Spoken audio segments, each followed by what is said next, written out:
আজ বানাবো সুজির হালুয়া।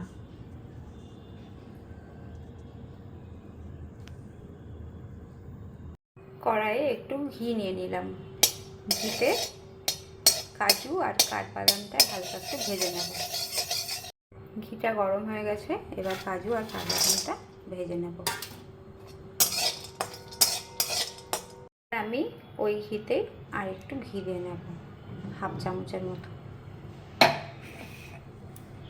ঘিটা গরম হয়ে গেছে, এবার সুজিটা দিয়ে নেব। সুজিটা কিন্তু বেশি লাল করে ভাজবো না।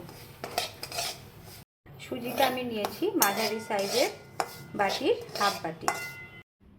সুজিটা এইভাবে নেড়ে নিতে হবে যাতে নিচে লেগে না যায়। সুজিটা এরকম করে ভেজে নেব। এবার আমি একটা পাত্রের মধ্যে সুজিটা ঢেলে নেব।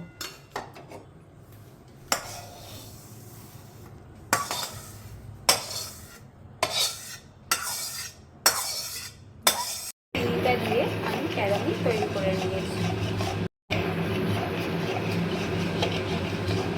আমি এর মধ্যে দিয়ে নেব দুধ। এবার দিয়ে নেব ভাজা সুজি।